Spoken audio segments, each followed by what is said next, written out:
હાલો મિત્ર, જય શ્રી કૃષ્ણ. સ્વાગત છે તમારા બધાનું આપણા કિચનમાં. આજે આપણે બનાવશું લસણની ચટણી.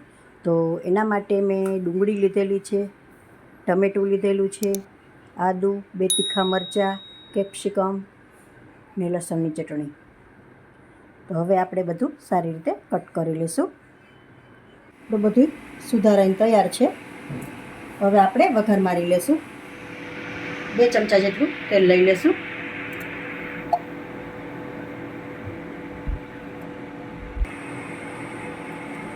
તેલ આપણું સારી રીતે આવી ગયું છે. તો હવે હિંગ મૂકી અને ટમેટાનો વઘાર મારી દઈશું.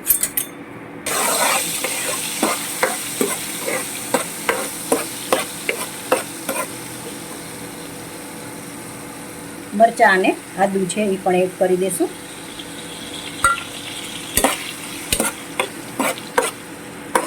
ચડવા દઈશું 2 મિનિટ.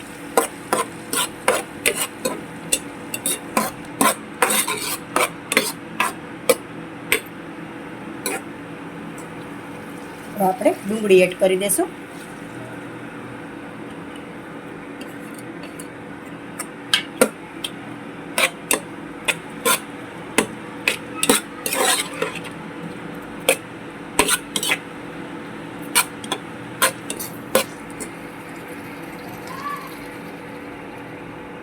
થોડું નિમક એડ કરી દઈશું અને ફટાફટ આપણી ડુંગળી ચડી જાય.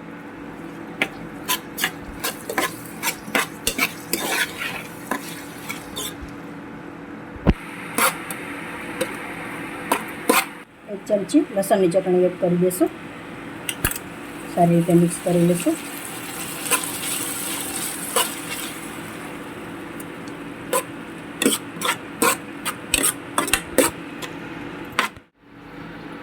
એક ચમચી મરચું પાવડર એડ કરું છું.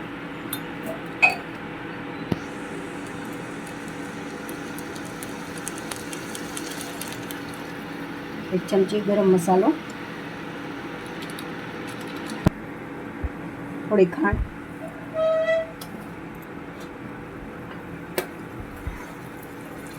સારી રીતે મિક્સ કરી લઈશું. જો મિત્રો, તૈયાર છે આપણી લસણની ચટણી. હવે આપણે ધાણા એડ કરીને સર્વ કરી લઈશું. જો મિત્રો, તૈયાર છે આપણી લસણની ચટણી. રોટલી, ભાખરી, રોટલા બધા સાથે સરસ લાગે છે. શાક ન હોય ત્યારે તમે આની હારે ખાવ ને તો સરસ શાક જેવું જ લાગે. શાકની પણ જરૂર નથી પડતી.